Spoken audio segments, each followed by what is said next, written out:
नमस्कार, मैं हूं सुप्रिया कर। आज 4 सितंबर 2025 आप देख रहे हैं आज का बाढ़ समाचार। हमारे इस विशेष बुलेटिन में आपका स्वागत है। आज के अंक में हम देश भर में हो रही वर्तमान बाढ़ की स्थिति पर नजर डालेंगे। साथ ही केंद्रीय जल आयोग द्वारा जारी की गई एडवाइजरीज और फ्लड बुलेटिन की भी विस्तार से जानकारी देंगे। तो आइए शुरू करते हैं।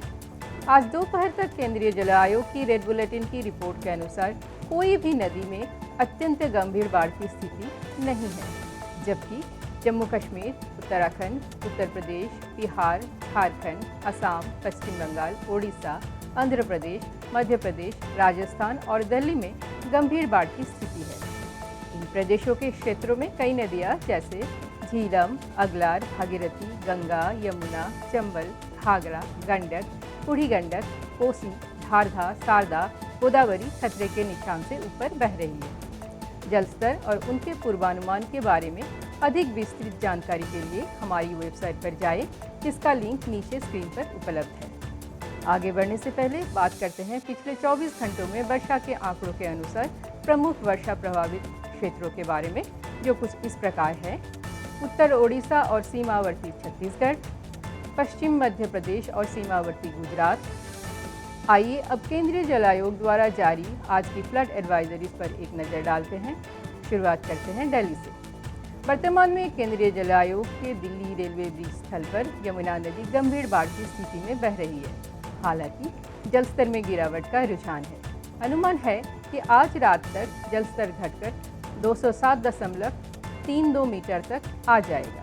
ताज़ा और वास्तविक समय के जलस्तरों की जानकारी के लिए CWC की आधिकारिक वेबसाइट तथा इनंडेशन फोरकास्ट वेबसाइट पर जाएं, जिसका लिंक नीचे स्क्रीन पर दी गई है, जहां बाढ़ की गहराई, प्रभावित क्षेत्र, तहसील और गांवों की विस्तृत जानकारी में उपलब्ध है।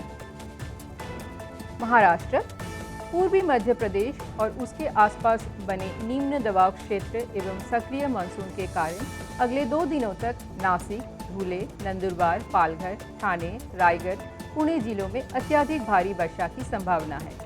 इसके परिणाम स्वरूप उत्तर महाराष्ट्र में तापी, दमनगंगा, वैतरणी, उल्हास, कालुंदर, पातालगंगा, अंबा, सावित्री और अन्य छोटी पश्चिम बहाव वाली नदियां, कृष्णा बेसिन में भीमा, कोयना, वारणा, पंचगंगा नदियों में जलस्तर में वृद्धि और सामान्य से गंभीर बाढ़ की स्थिति बनी रह सकती है।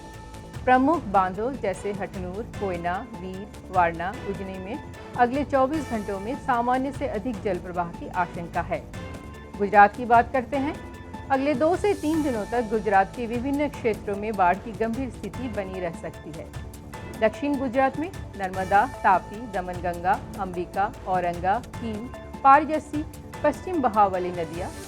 उत्तर गुजरात में माही, अनास, सोम, साबरमती, बनास नदियाँ और सौराष्ट्र में शत्रुंजी, उतावली, कालुवर नदियों में भारी जल प्रवाह की आशंका है।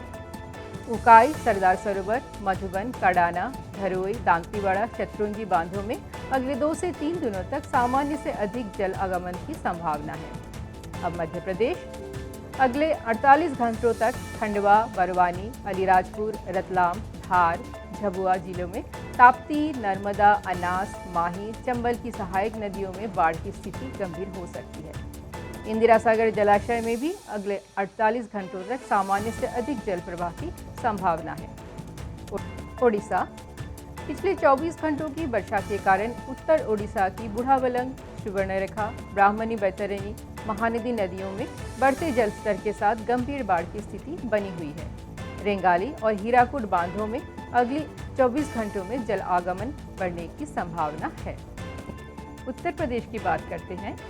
उत्तराखंड की ऊपरी गंगा, रामगंगा और शारदा नदियों से भारी जल प्रवाह के कारण उत्तर प्रदेश में अगले 2 से 3 दिनों तक गंगा, यमुना और रामगंगा नदियों में जलस्तर में वृद्धि और सामान्य से गंभीर बाढ़ की स्थिति बनी रहने की संभावना है। नदी किनारे बसे क्षेत्रों के निवासियों को सतर्क रहने की सलाह दी जाती है। प्रशासन द्वारा जारी की जा रही बाढ़ संबंधी चेतावनियों और दिशा निर्देशों का पालन करें। यह थी आज की बाढ़ की स्थिति की सूचना। आप सभी से निवेदन है कि केंद्रीय जल आयोग द्वारा उपयोग किए जाने वाले महत्वपूर्ण शब्द और पारिभाषिक शब्दावली को समझने के लिए हमारा परिचयात्मक वीडियो अवश्य देखें। जिसका लिंक आपको नीचे दिए गए डिस्क्रिप्शन बॉक्स में मिल जाएगा। सूचित रहे, सुरक्षित रहे और हम आपको अगले बुलेटिन में मिलेंगे। तब तक के लिए धन्यवाद।